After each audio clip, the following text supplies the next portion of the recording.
Demonstrasi kontekstual, pendidikan yang berpihak pada murid, modul 1.1. Assalamualaikum, salam guru penggerak. Perkenalkan, saya Putri Endah Winawangsari dari SDN Sariwangi, calon guru penggerak angkatan 11. Pemikiran filosofi Ki Hajar Dewantara. Tujuan pendidikan menurut Ki Hajar Dewantara. Pendidikan memberi tuntunan terhadap segala kekuatan kodrat yang dimiliki anak agar ia mampu mencapai keselamatan dan kebahagiaan yang setinggi-tingginya, baik sebagai seorang manusia maupun sebagai anggota masyarakat. Pemikiran Ki Hajar Dewantara, pendidikan yang menuntun, kodrat alam dan kodrat zaman, budi pekerti, pendidikan yang berpihak pada murid. Menuntun mengacu pada peran pendidik dalam membimbing dan mengarahkan perkembangan serta pembelajaran anak secara baik dan benar.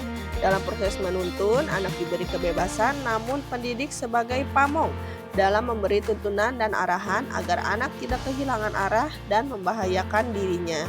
Seorang pamong dapat memberikan tuntunan agar anak dapat menentukan kemerdekaannya dalam belajar. Anak juga secara sadar memahami bahwa kemerdekaan dirinya juga mempengaruhi kemerdekaan anak lain. Oleh sebab itu, tuntunan seorang guru harus mampu mengelola dirinya untuk hidup bersama dengan orang lain. Kodrat alam dan kodrat zaman. Ki Hajar Dewantara hendak mengingatkan pendidik bahwa pendidikan anak sejatinya menuntut anak mencapai kekuatan kodratnya sesuai dengan alam dan zaman. Bila melihat dari kodrat zaman, pendidikan saat ini menekankan pada kemampuan anak untuk memiliki keterampilan abad ke-21. Sedangkan dalam memaknai kodrat alam, maka konteks lokal.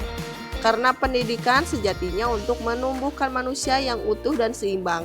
Ini berarti pendidikan perlu mengkaitkan nilai-nilai kemanusiaan dengan budaya dan nilai-nilai lokal, serta memanfaatkan kemajuan teknologi untuk membekali siswa agar siap menghadapi perkembangan zaman. Budi pekerti.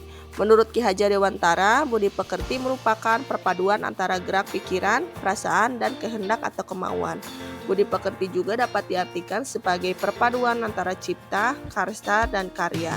Budi pekerti dapat dilatih melalui pemahaman kesadaran diri yang baik tentang kekuatan dirinya, yang kemudian dilatih mengelola diri agar mampu memiliki kesadaran sosial bahwa ia tidak hidup sendiri dalam relasi sosialnya.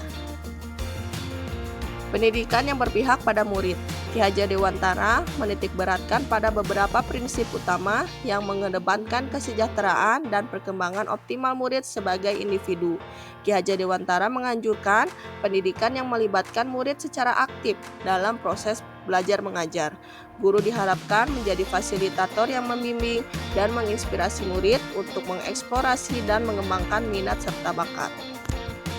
Semboyan Ki Hajar Dewantara. Nilai-nilai yang dipegang teguhnya dalam bidang pendidikan dan kehidupan. Ing ngarso sung tulodo, di depan untuk memberi contoh atau teladan yang baik. Ing madya mangun karso, di tengah untuk membangun semangat. Tutwuri handayani, di belakang memberikan bimbingan atau arahan kepada mereka yang mengikuti. Pembelajaran yang berpihak pada murid. Di SDN Sariwangi ada kegiatan ekstrakurikuler dambet, literasi, pramuka, futsal, dan lain-lain. Nah, dari kegiatan ekstrakurikuler ini diharapkan bisa mengembangkan minat dan bakat siswa. Kegiatan berpihak pada murid.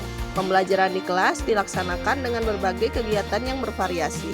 Di antaranya pembelajaran kontekstual, memanfaatkan media, dan permainan. Kegiatan ini mencerminkan bahwa siswa diajarkan sesuai dengan kodrat alam dan kodrat zaman. Selanjutnya kegiatan pembiasaan. Pembiasaan di sekolah kami diantaranya ada sholat duha, upacara bendera, membersihkan lingkungan, dan peduli terhadap makhluk hidup. Pembiasaan ini diharapkan anak memiliki nilai-nilai budi pekerti.